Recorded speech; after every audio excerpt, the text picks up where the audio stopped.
సింహగిరిపై కళ్యాణ మండపాల నిర్వహణ కోసం లీజుకి ఇచ్చే ప్రక్రియను దేవస్థానం పూర్తిగా రద్దు చేయాలని సనాతన ధర్మ పరిరక్షణ సమితి జేఏసీ ఆధ్వర్యంలో సింహాచలం తొలి పావంచ వద్ద సోమవారం రిలే నిరాహార దీక్షలు నిర్వహించారు.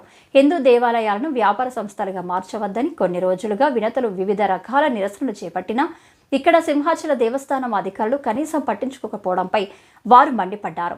జేఏసీ ద్వారా భక్తులకు ఉచిత మండపాలు వేస్తామని లేఖల ద్వారా అధికారులకు చెప్పారు. పెడచెవిన పెట్టడం శోచనీయమన్నారు. దేవాలయాలు అంటే భక్తునికి భగవంతునికి అనుసంధానంగా వ్యవహరించవలసిన దేవాలయ అధికారులు ఈ యొక్క టెండర్ ద్వారా వచ్చే కాసులకు దాసోహం అవుతున్నారు. టెండర్ కాలం పూర్తయినను దేవాలయ అధికారుల జేబులు నింపుకునే ఆలోచనతో ఏ విధమైన ఆర్డర్లు లేకుండా పాత గుత్తేదారులతో వ్యాపారం కొనసాగించడం అన్యాయమన్నారు. ఈ విధమైన సంఘటనలు వెంటనే ఆపకపోతే 2-3 రోజులలో హిందూ ధార్మిక సంస్థల ద్వారా ఆమరణ నిరాహార దీక్ష చేపట్టడానికి వెనుకాడబోమని హిందూ ధార్మిక సంస్థ జేఏసీ కన్వీనర్ పూడిపెద్ద శర్మ హెచ్చరించారు.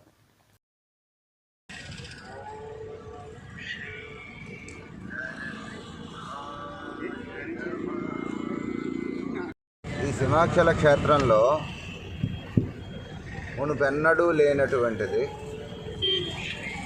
గత 2-3 సంవత్సరాల నుంచి కొండపైన ఎలక్ట్రికల్ డెకరేషన్ మండపాలు, షామియానాలు, కుర్చీలు అద్దెకిచ్చుటకు లైసెన్సుదారుని హక్కు అని చెప్పి పాటలు పెట్టడం జరిగింది. ఇదివరకు ఆ 10-15 వేల రూపాయల్లో డెకరేషన్ మండపము, 50 కుర్చీలు, 2 ఎల్లోజన్ ల్యాంపులు, దేవస్థానం గదులు, పంతులు గారు, మేళము, పెళ్లి సామాన్లు అన్నీ కూడా అయిపోయి ఈరోజు 35 నుంచి 40 వేల రూపాయలు పెట్టకపోతే ఒక పేదవాడు అక్కడ వివాహం చేసుకుని వెళ్ళలేనటువంటి పరిస్థితి.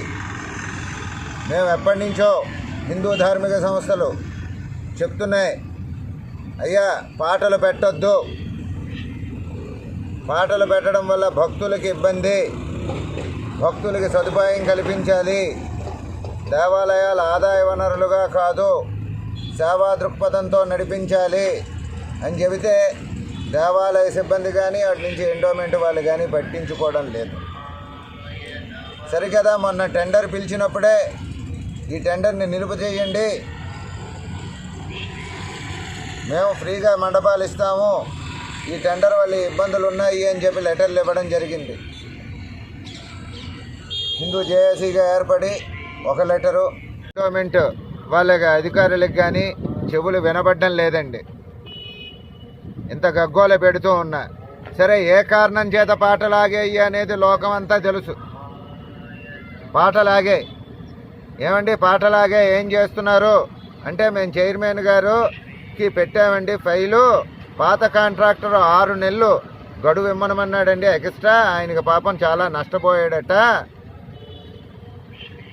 చైర్మన్ గారు ఒప్పుకున్నారు, మేమేమో కమిషనర్ గారికి రాసాము, కమిషనర్ ఉత్తర్వులు వచ్చేంత వరకు ఆలోచిస్తున్నాం ఏం చెయ్యాలి అని.